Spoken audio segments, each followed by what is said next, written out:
Great. I'm glad to be able to talk to you today. I'm going to move this down just a bit because it sounds loud to me. Let's see. What I thought I would do is give you an indication of what is coming next in terms of new X-ray light sources. And I realized as I was driving down here that I didn't have much on existing light sources for you to compare with, but maybe I'll try to interject a little bit of kind of where we are, and the main purpose of the talk is to tell you where we're going. I direct the Advanced Light Source Synchrotron at Lawrence Berkeley Laboratory. You can see it if you look up the hill. I think a lot of you have visited it, either as part of your initial tour or sometime during your stay here at Berkeley. It is a very powerful X-ray source, arguably a million times more powerful than the X-rays that you might find in a dentist's office or a doctor's office. Something comparable to a laser beam in the X-ray region of the spectrum is really what we have. And that light source drives experiments for thousands of scientists from around the country, and machines around the world support the science of 10,000, 20,000 scientists around the world in different areas of atomic physics, engineering, condensed matter physics, biology, industrial programs, combustion, environment, energy. All sorts of science are enabled by light sources. And we operate one of those light sources here, the ALS, and we have plans for new ones. And that's what I'll talk to you about today. As part of the government roadmap for building new light sources, they've developed what the Department of Energy has developed what they call the grand challenges. This is science for the next 10 or 20 years. So they've thought about it, they've appointed a committee, and they've come up with ideas on what the science is going to be that they want to support in the next 10 or 20 years. And so they call these five, there are a lot of them, but maybe summarized by 5 grand challenges for science and the imagination. And essentially, the science of the future, as the Department of Energy sees it, is in these areas. And it's essentially looking at the control of materials and processes at the level of electrons. So it imagines a world where we have certain materials that we work with, wood, metal, biological systems, certain types of evolved materials that give us some capabilities, even things we've invented like superconductors. But the question is, what's next? Are we capable of developing materials that will have new functionalities in, say, solid-state materials that might have a self-repairing capability, kind of like nature has a self-repairing capability. If you cut your finger, your cut disappears. Well, can we design integrated circuits that if they get damaged, they would have a self-repair capability? And the underlying science that might be necessary to do that is what the Department of Energy wants to support over the next couple of years. And new light sources, as it turns out, will play a big role in this type of science because of the light sources, and I'm broadly defining things that extend from the infrared all the way to the X-ray regime, are ways of imaging these materials and, in fact, controlling it. So all of these ideas are summarized by the idea of controlling matter in order to affect the flow of information and energy. That's kind of a summary statement on these materials. And there's a report that they came out with, and it talks about the relevant time, length, and energy scales that are necessary to design and look at these materials. And so you could think of 3 axes here in time and space and energy, and those are the things that light sources address. The time domain is essentially there because we need to look at material dynamics, even though most materials look like they're fairly static, they just sit there. In fact, materials that have functionality that we use, of course, all have dynamics associated with them, either currents running through them or they're subjected to stress and they have to maintain their properties when they're under stress. But there's a dynamic part of it. So time domain is important. Space is important because we need to look at the nanoscale to see how materials function. We need to see small defects. We need to see how nanomaterials function. And so looking in the space phase space is important. And energy domain is important because low-level excitations, say at the milli-electron volt energy scale, or the KT energy scale, or the super cold energy regime of low-temperature superconductivity, or energy scales that are quite high, things that might be associated with fusion energy. All those energy scales are all important. And so we kind of look at the world in terms of the science that's going to be done here in these three domains of time, space, and energy. And any light source that is invented to address these issues has to consider the wide range of time domain that might range from seconds, because materials behave in macroscopic ways on periods of seconds or minutes or years, but all the way down to maybe attoseconds, 10 to the minus 18 seconds, which is the time it takes an electron to orbit an atom in a system. So attoseconds are kind of a Bohr orbit time in a system. And similarly in space, there's everything down to the atomic level. We normally don't think below the atomic level for materials, but up to macroscopic scales. And also energy, like I said, all the way down to energies associated with superconductivity, ultra-cold, millikelvin temperatures of Bose-Einstein condensates, up to fusion temperatures that might be hundreds or thousands of eV. So one of the things that you can think about is that warm materials, which is anything over, say, 0 temperature, which is often an approximation that condensed matter physicists like to worry about, are dynamic. And when we think about it, when I think about it from my research, I think about it as depositing a quanta of energy in a system per unit cell, because that's sort of the minimum if you want to affect the minimum cell. And quanta, which could be a thermal quanta or it could be an X-ray photon, deposited per cell drives changes in that systems. And structural changes and material properties evolve from that. Most materials are out of equilibrium, and so that means energy is deposited. If you were at equilibrium, you'd be dead, right? You're out of equilibrium. Biological systems are essentially out of equilibrium. That's why they exist. And so when we think about warm materials, things we want to study, we can put some energy in, maybe in a controlled way. We can use various sources to study, light sources to study these materials. We can use terahertz radiation, which might drive a vibrational mode in a system, sort of the lowest amount of energy. You could think about depositing something that would be appropriate to kinetic energy at room temperature, all the way up to hard X-ray region of the spectrum. And each of these quanta of energy has different ways of coupling into solids. And so light sources in all this region of the spectrum are important.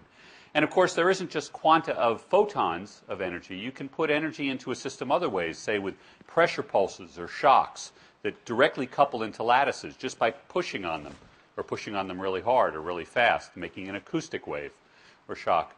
And then finally, time scales are important. And I always think about time scales as length scales divided by some velocity. And depending on what you want to study, you think about a different length scale, different velocity. So there are time scales associated with attoseconds to femtoseconds, which are electron correlation times. The length scale might be an angstrom, a Bohr orbit type scale, divided by velocity of an electron going around in a Rydberg orbit. So that's attoseconds. Similarly, femtosecond to picosecond are time scales associated with the bond length, say an angstrom, but a thermal velocity of an atom. And that's a chemical time scale. And that gets you into the femtosecond time scale, the time scale for chemistry to happen. Similarly, there are thermal processes, which are mostly more characteristic of diffusion times. So diffusion isn't a straight motion of an atom, but it's a random walk of an atom to get from one place to the other. And those time scales are more like picoseconds or nanoseconds or microseconds or so on. And so depending on the time scale, just think of the characteristic length divided by whatever characteristic velocity is involved here, and it gets you all over the map. So how do we study warm materials, essentially things that aren't dead? Well, we can study them in small-scale laboratories with lasers and different types of sources that might sit on a tabletop. Or we can think of them as very large-scale facilities. There are new light sources being created at Lawrence Livermore Laboratory, about an hour away from here, where they're making a megajoule laser the size of a football stadium that'll drive fusion. My focus has been on what I'll call intermediate-scale facilities, and that's what I'm going to address today. So these are things that are bigger than a bread box but smaller than a football field. And they're essentially light sources that might be constructed at national laboratories, say associated with Lawrence Berkeley Laboratory here, or that the campus might be interested in. This includes synchrotrons and X-ray free electron lasers, and maybe lasers at the kilojoule or petawatt scale. So what exists now in light sources that is novel? Okay, what's sort of the cutting edge, the frontier of X-ray light sources now? And I'm going to focus on X-ray, well, X-ray and infrared actually here. So this is a facility that exists up at Lawrence Berkeley Lab that I work with and some of my students work with. It's called a slicing source. And what it takes electrons which are circulating, and it's the green path here, that electrons are circulating around in the synchrotron in a circular orbit about once every microsecond, going near the speed of light. They're moving with about 2 GeV in energy, so they're moving 99.999% of the speed of light. And they're going around, and there are bunches of electrons, and the bunches of electrons are these green little bunches here, and one's here, and one's here, and one's here. And they go around in a circular path here, and they make X-rays when they're put through a wiggler or an undulator at the device, and that produces X-rays. Well, what we do is we want to address the time domain in our studies, and so we have to make very short bursts of X-rays compared to the X-rays that come out of this machine, which are thought of as either long pulses or quasi-continuous. And so what we do is we shine a laser on the electrons, and the laser is this little red slice right here that gets shined on the electrons, and it gives excess energy to the electrons, which in this bunch, and they wander off spatially because they gain about 15 million electron volts by the laser shining on them. And even though the electrons are moving at 2 GeV, they all have about the same energy. So they look cold with respect to one another. So their thermal random motion is small. They're moving really fast. Okay, but we give them some excess thermal motion, the MeV energy, and they wander off. And if we image just those electrons that come off here with some mirrors as this electron goes through an X-ray emission device called an undulator, we make them wiggle, we can produce bursts of short pulses of X-rays. So this is about the state of the art right now in producing ultra-fast, high-power, somewhat coherent, minimally coherent actually, by Dave Atwood standards, but we can say there's some coherence to them. X-rays that can be used to look at small things in the time domain on relatively low energy scales. Energy scale here is maybe a part in 10 to the 4 is the energy. So even if we have X-rays that are maybe at the kilovolt photon energy, they have maybe 100 millivolts of bandwidth if we put it through a crystal monochromator. So we can address the space, time, and energy scales with these short time scales. And that's kind of the state of the art right now in the business. And that's why people come and use this facility from all over the world. We look at things like material dynamics. This is the synchrotron source, and there's some lasers, and we detect. And what this is showing here is the nature of the response of a material to some energy deposition. So we take a crystal of a material, and we shine laser light on it, and we deposit some energy into it, into some of these phonon modes. And the X-ray signal that gets scattered from the material here is modulated by the fact that we've put energy into it. And so the crystal scatters the X-ray light, diffracts it, we put energy in, and the material essentially oscillates. Okay, so this is the result of taking a material, depositing energy in, and it's almost like an acoustic wave. If I go like that, there's a wave that propagates in. And what we're looking at here is the propagation of the X-rays, the material response in the system. And we can understand the dynamics of the material here. And that's one of the, we also look at melting, but I'll move on. I'm going to skip this. This is a fast detector that we use as well, but I think I'll skip that. So what is it that we try to understand about materials with these light sources? What's the challenge? What's the scientific challenge? Well, one of the challenges we want to understand is the behavior of material at high temperature. Okay, so let's take a material like carbon, and that's one of our favorite materials to study. You know a lot about carbon because you know about graphite, you know about diamond, same atoms, different structures. This is carbon at low density. Each of the little blue or red things is an atom of carbon. And this is a molecular dynamics simulation. You can see that at low density, carbons are typically blue, and that means they're connected on average to two other atoms in a low density carbon system. That's the theory. Sometimes they're red and they're connected to three other atoms. Sometimes they're yellow and they're only connected to one other atom at low density.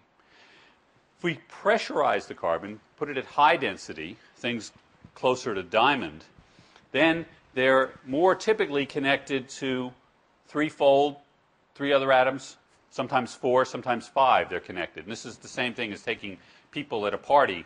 When you have a crowded party, they're usually connected, they're talking to more people at once, whereas if they're diffuse in a party, they're only talking to one other person, let's say. So carbon atoms do that. Well, people kind of understand the behavior of carbon at low density and high density graphitic structures, diamond structures, but they don't understand what happens at high temperature. And there are liquid phases associated with this. And carbon exists at high temperature and low density and low or high density. And this might be in situations like the center of planets, where there's a lot of pressure and a lot of heat. And we can't get access to those center of the planets. And yet we want to know how the material behaves. We can't create this kind of material on Earth because it basically volatilizes. You take carbon up to high temperatures associated with its melting pressure, it just vaporizes. And if you confine it, you can't get in it to look at it. Okay, so, but we still would like to know how it behaves. We'd also like to know how it behaves because people are thinking about coating fusion pellets, for example, in the inertial confinement fusion business. They want to coat the tablet with, or the pellet with a diamond-like structure. And how that's going to behave is important. So we want to study materials at high temperature. Okay, this is a very non-equilibrium system. We want to understand its properties. We want to see if our theoretical predictability is our capability of theory of predicting how it's going to behave works. So anyway, this is just why I study carbon at extreme temperatures, and that's the planetary science, astrophysics, confined fusion, and so on. So we make some models. We have some theory we can do. We can predict it. We can predict different structures here. And we can even predict how it's going to absorb X-rays.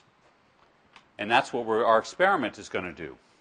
But the question is, does it work? So we do experiments where we basically take thin pieces of carbon and we very rapidly heat it up, and then we probe it with our ultra-fast X-rays before it has a chance of exploding.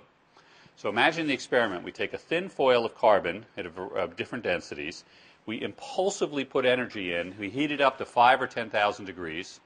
And before it explodes, as it has to do in equilibrium, okay, we take a snapshot of its X-ray absorption, and we compare that to what we have predicted. And what we predict are these are energy absorption. These are absorption cross-section curves. So the absorption from the K edge of carbon to excited states, and the shape of the curves depends on the density. These are different densities, different temperature. Here's solid. Here's heated material. We can try to understand the nature of the X-ray absorption. That tells us the nature of the bonding of the carbon to each other, and we see if our predictive capability, where I showed you those connectivity of the atoms and how they're bonded to each other, see if that works. And so that iterative process of theoretical calculations experimental calculations on here is going to tell us whether we understand carbon at these extreme non-equilibrium conditions. So that's an example of what you can do with these light sources. And this is just some recent data where we see some very tantalizing oscillations in the X-ray absorption structure that indicate the possibility of a liquid-like diamond phase. So it's diamond-type structures that exist at liquid temperatures. Not sure why that would be implied. I don't think we'd be able to sell any liquid diamonds, But anyway, it's interesting that the persistence of a diamond-like structure might exist at liquid temperature. So it's something something my students have just found in the last couple of weeks. Anyway, so why do we care? What are other things we want to do with new light sources? And then I'm going to get to telling you about what they are. Well, another thing that people want to do with intense X-ray light, new light sources, is to image things. Not just measure the X-ray absorption, which tells us about the bonding, but actually to look at where the atoms are in a system. And so there's a project that we're developing at Stanford at the SLAC laboratory to image protein molecules. And so here is one. Here's a classic protein molecule. Well, it's a lysosome molecule. Okay, it has, I don't know, maybe 1 million atoms in it, something like that, or 100,000 atoms in it. And you want to know where they all are. Why do you want to know that? Well, because in biology, structure is function. And you want to understand how proteins, say, operate in your body. An interesting one is hemoglobin. Maybe it has 1 million atoms in it. It's this complex structure. And it opens up and grabs onto oxygen when it's near your lungs. 2 little oxygen atoms creep in, okay, closes up and holds them, migrates off to, let's say, your muscles, releases the oxygen, which then powers your muscles.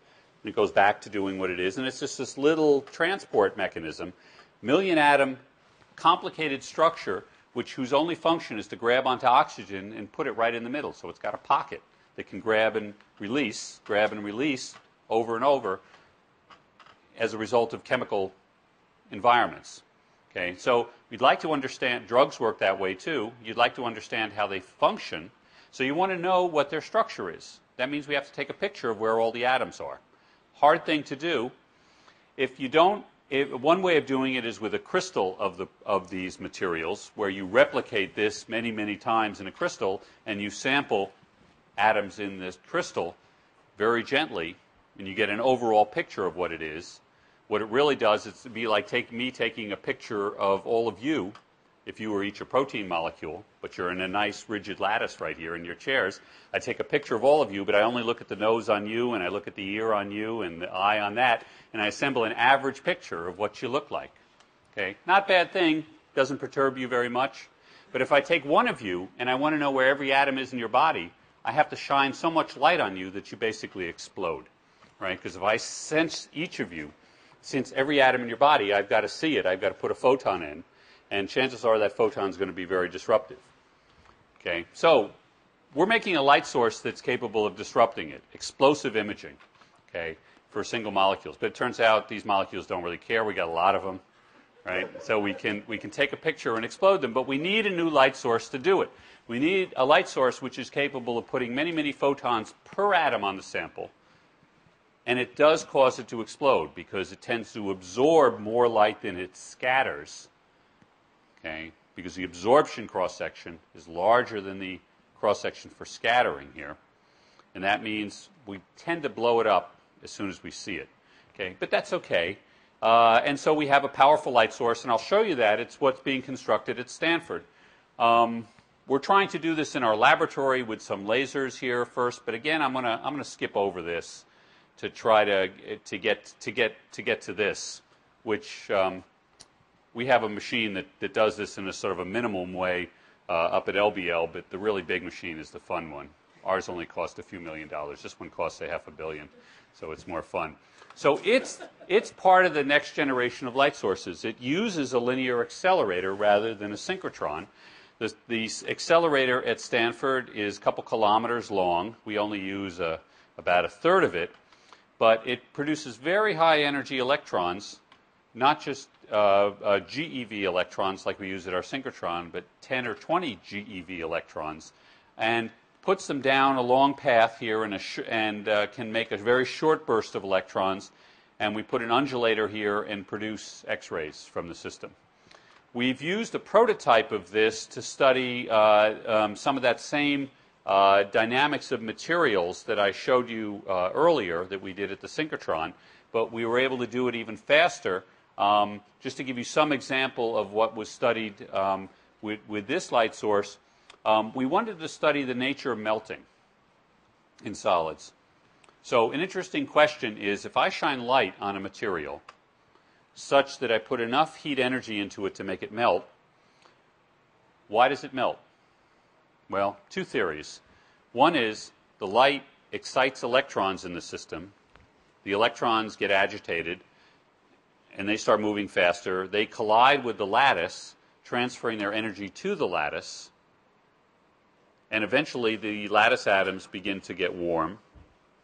Okay, and as soon as they move about 10% of their bond length, the material melts. So that's one theory of melting. Remember, light interacts with light-charged particles, electrons. So when you shine light on the material, it's being absorbed by the electrons. So those electrons heat up, they transfer their energy to the lattice, and the lattice begins to melt. It's one theory of how light-induced melting, and it turns out to be very important for semiconductor processing and other materials where you're going to shine light. Another theory is the electrons are taken from bonding orbitals into anti-bonding orbitals, from valence states into conduction states. Okay?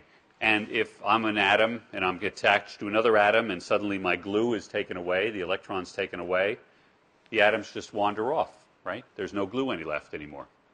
Okay? So it turns out that we can see both processes here. We can see the bond slicing nature of light that promotes electrons from one quantum state to another, and suddenly it's not in a bonding orbital anymore. It's not glue. Okay? And we also see the rattling around thing. Now, the glue part happens virtually instantaneously in less than 100 femtoseconds because the bond just breaks and then the atoms just move off. And what we can see is we see the atoms move off slowly. They move off with a velocity characteristic of just their thermal room temperature energy. But if we wait a few hundred femtoseconds, we see the atoms move off with a very high velocity. And by that time, they're warm. So the answer to the question, how does light shined on a material make it melt, is really a double answer. Early times, it slices bonds. Late times, the electrons get heated up and warm up the whole lattice, and it looks like you put a Bunsen burner underneath it. Okay? So the new light source was used to do that kind of science.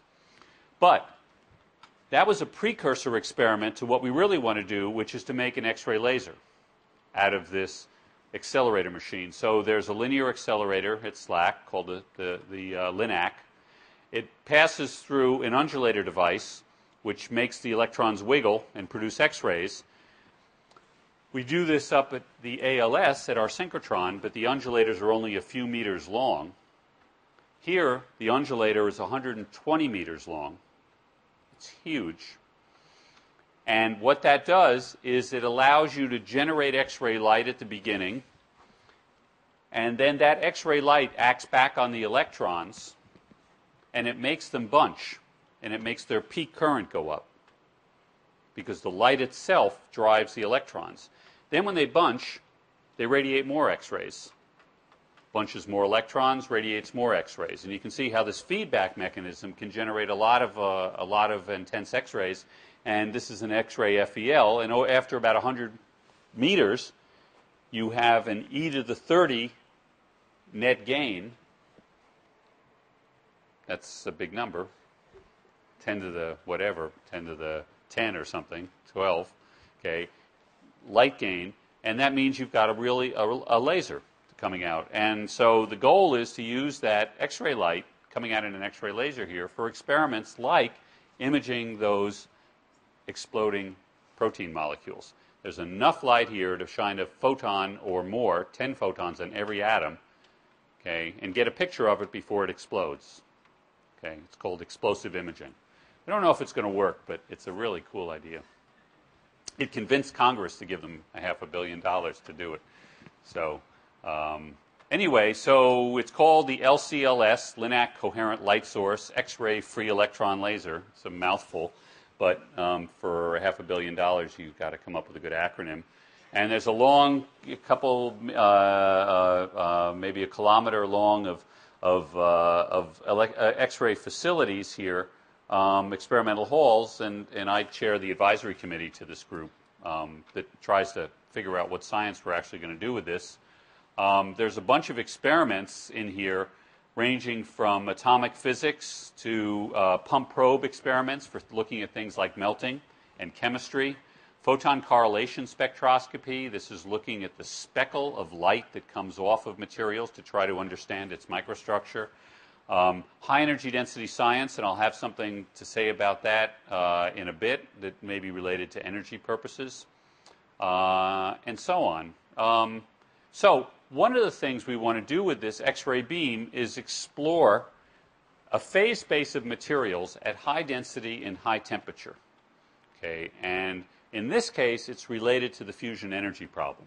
It's trying to understand the nature of the behavior of materials at temperatures that are quite high, okay, approaching the regime of fusion energy science, and densities which are not quite at, we can't reach the densities that really is possible for fusion, but we can still explore a regime of a parameter space of density and temperature that's relevant to the fusion energy problem. And what we do is we have an X-ray laser that shines energy on a material, an X-ray beam, that's enough to heat the material to high temperature and at high density. And in fact, what we do is we shine a very short burst of X-ray energy on a material, let's say at this initial density. You shine X-ray light on it, and it jumps up in temperature because energy is absorbed. Then we wait a bit, and it expands out and lowers in density and lowers in temperature. So if you like, it's isochoric heating. Jump up, if you impulsively deposit energy in something, that's isochoric heating, it's constant density. And then isentropically expands away from a surface. It's like an exploding surface. And so you can map out the phase space of density and temperature within that little triangle there. Similarly, we can start at lower density, impulsively excite it isochorically, let it expand isentropically, and map out that phase space. And pretty much we can access all of this phase space here by pumping energy in, letting it explode, and watching it. So it's going to be one of the main uses of this X-ray free electron laser down at Stanford. And that's important to understand the behavior of materials under fusion-type conditions. We can study the behavior of the material by looking at X-ray scattering from the material. Here we don't want to image the atoms. We don't want to take a picture of where they all are, but we want to understand the nature of the plasma that's created. We want to understand the density, the temperature, the ionization stage, and the electron distribution within this funny plasma. And we do that by taking another X-ray laser beam, shining it on the material, and doing the equivalent of what you might know about as Raman scattering in a system. And so you shine a certain wavelength on the medium, and you look at the light that gets scattered off, and it's shifted in wavelength as it comes out. And it's shifted dependent on the condition of the material, its density, its temperature, and its ionization stage. And so we shine in light at some frequency I'll call 0. Here's some X-ray energy. And the scattered light that comes out is shifted in energy. You call it Thomson scattering or free electron scattering, a variety of names. But the shape of the scattered light tells you about the material. It's almost like when you look at the sky and you see the sky is blue, you know that that's a selective scattering of the light from air molecules and air density fluctuations. Right? White light from the sun illuminates the sky. Why is it blue? It's because there's a preferential scattering of blue light compared to red light. Why are sunsets red? Because when you look at the sun, the air between you scatters out the blue light preferentially, and you're left with the red, and that's why you see a red sunset. So that isn't frequency shifting. This is actually frequency shifting because the photon has momentum to it. But it's a similar sort of selective light scattering that tells you about the material you're looking at. Here it's not room temperature air. Here it's high temperature plasma, okay, that we both create and probe with this new light source. And this is how we do it now. I'm going to jump through that and talk a little bit about, okay, new light sources that go beyond what we're building. Okay, so we're spending $500 million down at SLAC to build this light source. It'll be ready in about 2 years. It will be a featured light source for the U.S. They're building one in Japan that's very much like it, an X-ray laser, X-ray free electron laser. And they're building one in Germany. But the one here in the U.S. will be ready a couple years earlier before the billion-dollar machine there and the billion-dollar machine in Germany.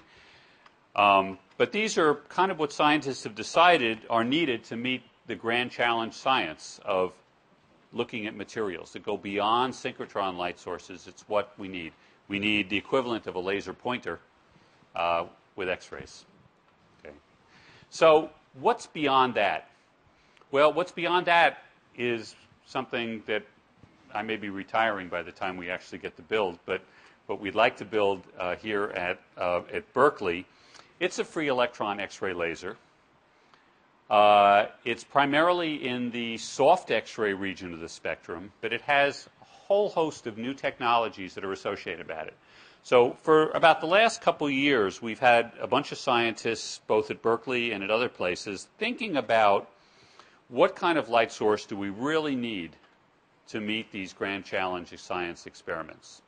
Well, pretty much people think, well, we need a laser. We need coherent X-ray light, because that's good for imaging. We also need a light source that goes all the way down to the attosecond time regime, the time scale it takes for an electron to go around a Bohr orbit, or, if you like, the time for band structure to form in a solid.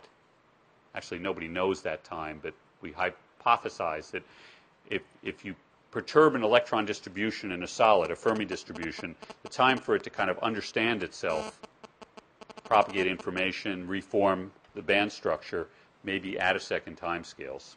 Kind of makes sense for a variety of reasons. And we need to have an X-ray source that can have extremely narrow bandwidth X-rays, much narrower bandwidth X-rays than we can get using a monochromator or a filter. Okay? So this is what scientists have dreamt about, something with ultra-high time resolution, ultra-high spatial resolution, and ultra-high energy resolution. So it's a dream machine. And we've sat down and talked to the technologists who make these kinds of machines, and we're kind of getting together on a vision for this future generation light source. It'll cost $1 billion. You know, we got to find that money somewhere. But it uses a whole host of really neat technologies. And this is kind of what it looks like. This diagram is impressed on my brain, even though it's not, you know, it's so such a wonderful diagram. But what it uses is it uses a very high performance electron gun that's driven by a laser generating photoelectrons from a photocathode.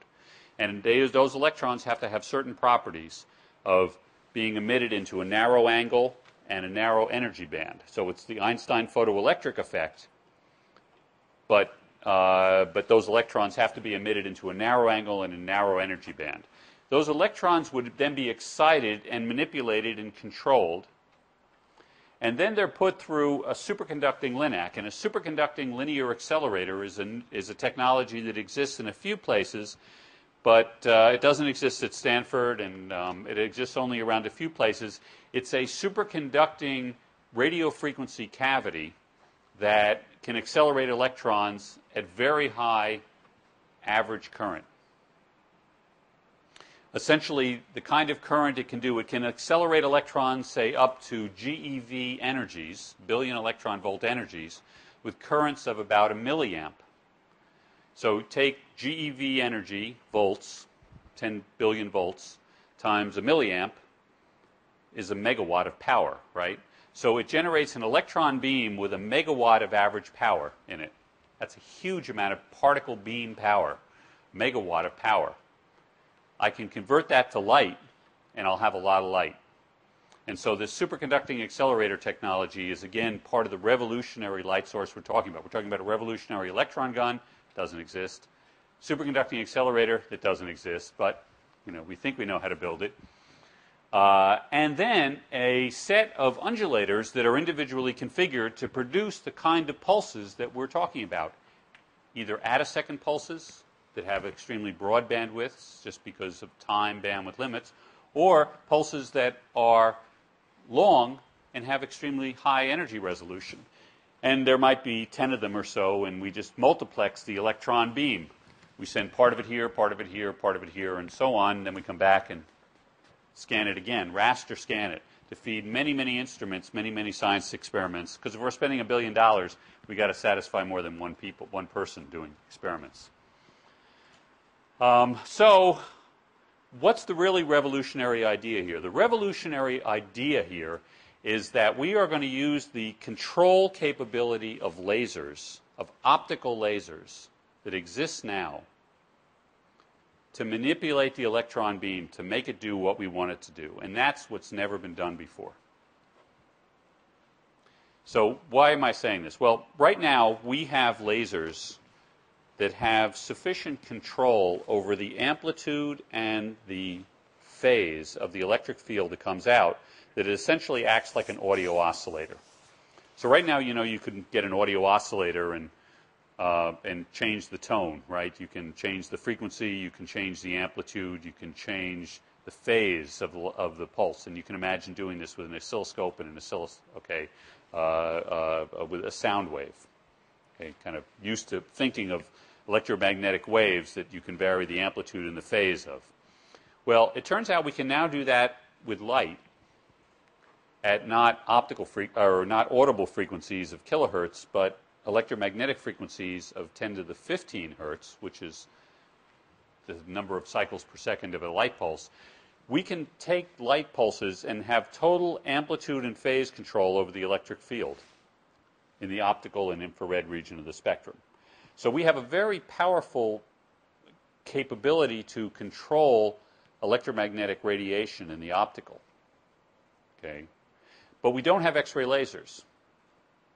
But we can get X-ray lasers with these particle beams, with these free electron lasers.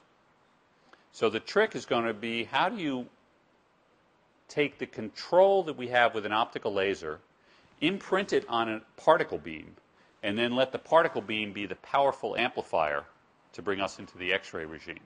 That's the revolutionary idea here. Okay, we think we know how to do it. We think we need $1 billion to do it. But it would create essentially all of the coherent control of light that we have in the optical region now and put it into the X-ray part of the spectrum. Okay, and that's what this machine is doing. And the way it does it is it takes light pulses with what we call seed lasers, okay, so some low power laser, okay, that interacts with the particle beam in a modulator, and through a series of cascaded process manipulates the electron beam here. Now, I'm a laser jock. Okay, I've been building lasers since my undergraduate days, and I have some sense of where the future of laser technology is going, and it's going very, very well. But it will never produce the kind of power that we can get out of a particle beam. Okay, and at least in foreseeable future. Okay, and so we need to marry these two technologies of optical control with the power of particle beams. That's the vision for this light source that we think is so revolutionary.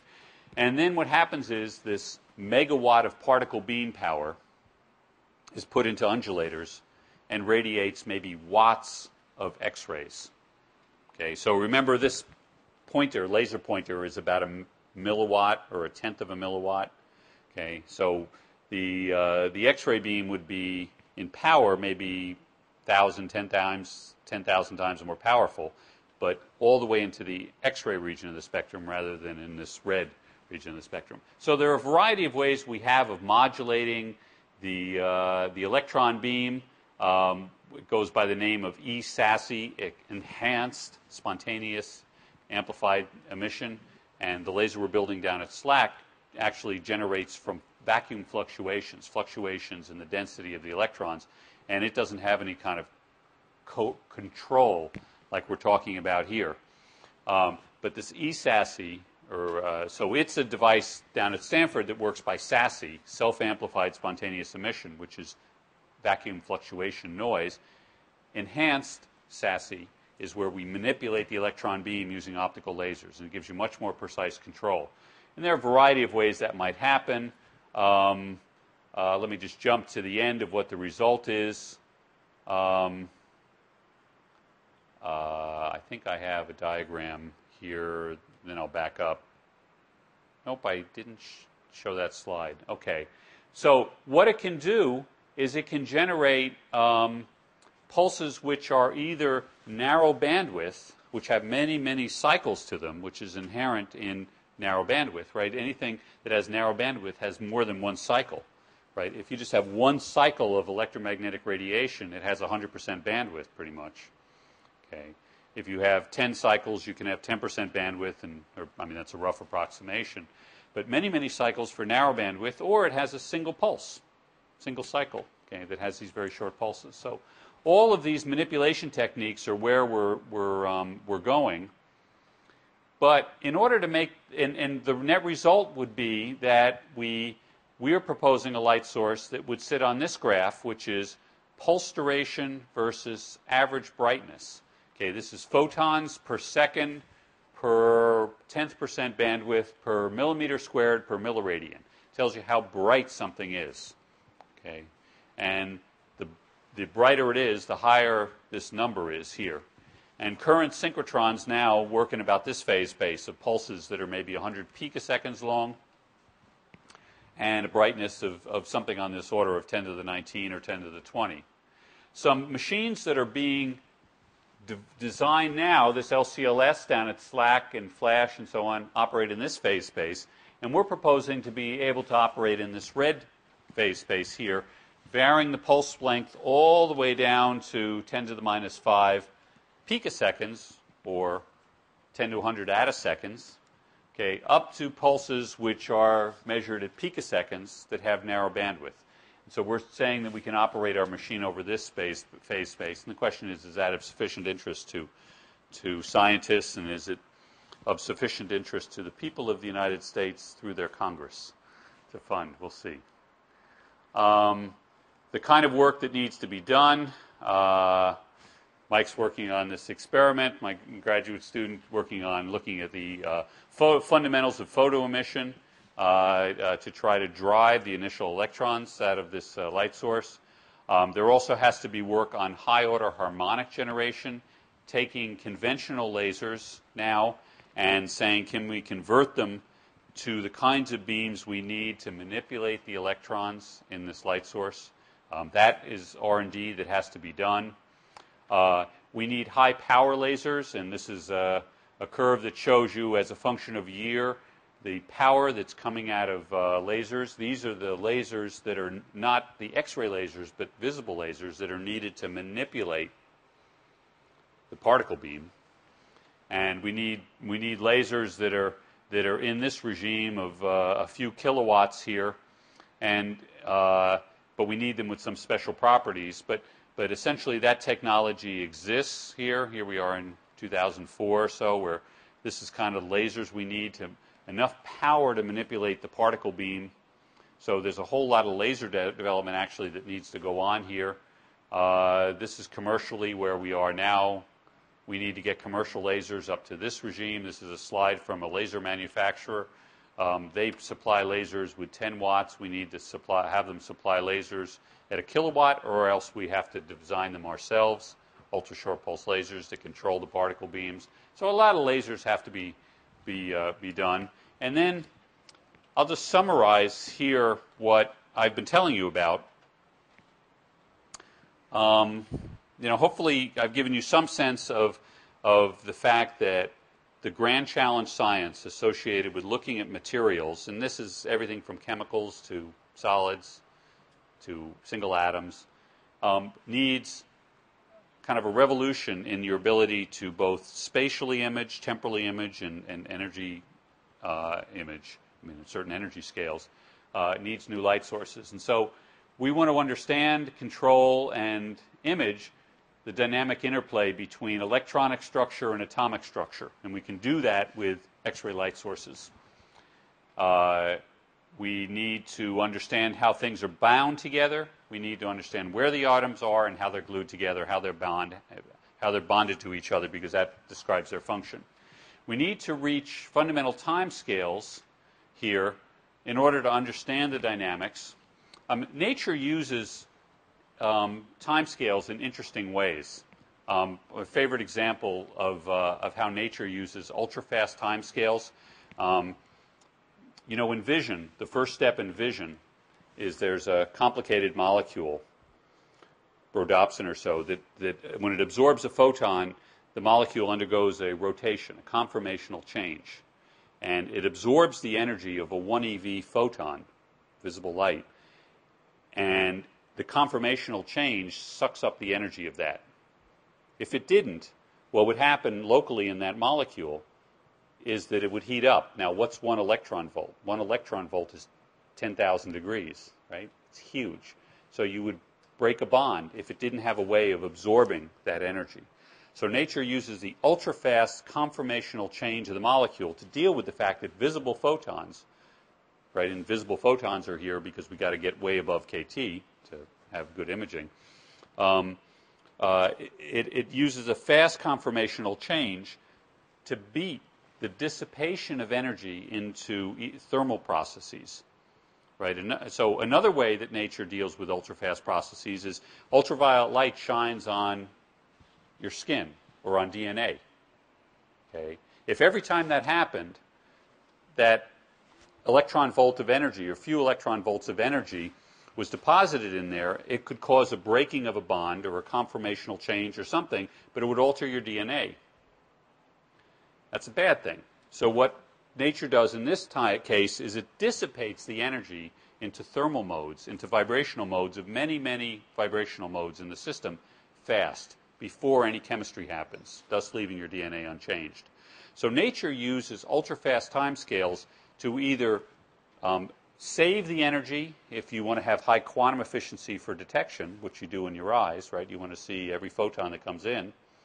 Or it uses fast dissipation mechanisms to distribute the energy into many modes before it causes any damage, so that nothing heats up too badly and causes no damage. So ultra-fast timescales are inherent in nature. We have to understand them if we're going to make revolutionary new materials. So fundamental timescales are important. New X-ray free electron laser sources are ideal tools for studying this idea of control and understanding of materials. It's unfortunate they are so expensive, but, that's life. We're not as expensive as the particle physicists, right? The particle physicists want to build the International Linear Collider for like $20 billion. So we're cheap compared to them, or satellite missions or something. But anyway, I think it's driven by good science. That's the main thing. So they are ideal tools for this emerging field of the control and understanding of materials. And once we have them, there are a whole host of X-ray scattering techniques and imaging techniques which go by interesting acronyms that tell you about how the materials are organized. All of those become applicable. All the panoply of conventional X-ray techniques can then be utilized with these new light sources, and we think that'll lead to revolutionary new science. So thanks for listening. I'll answer some questions if you have any.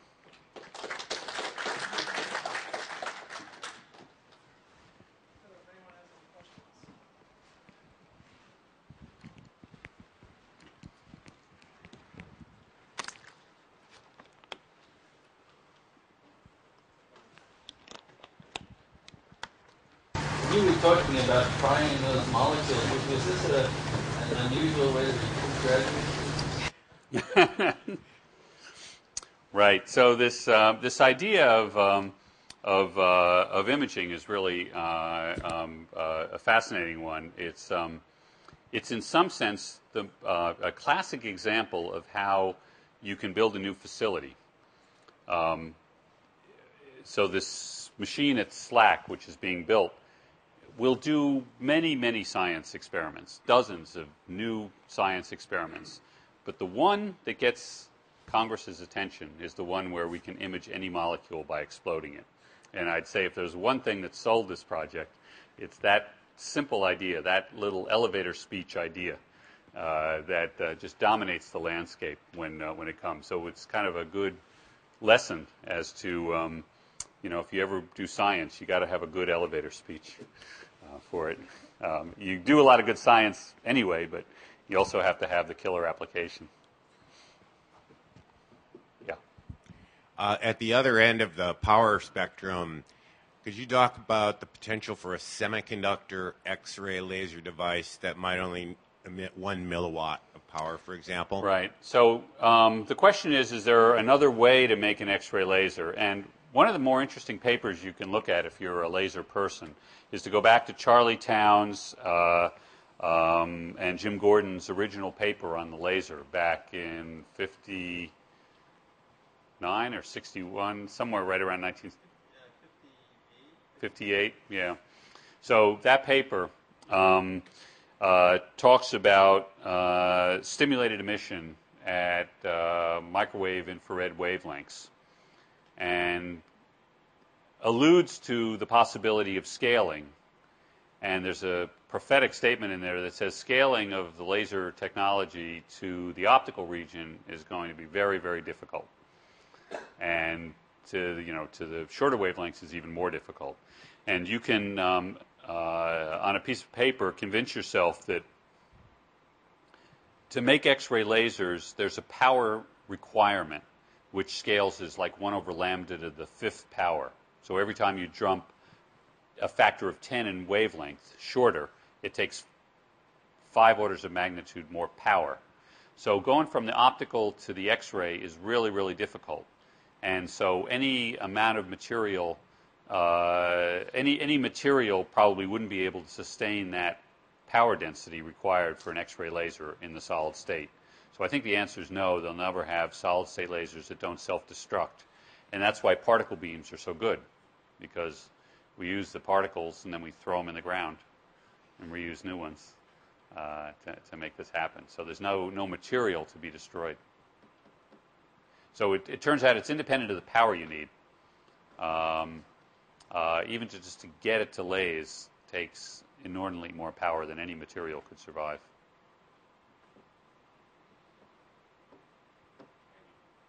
Great. Okay. Good. Thanks again.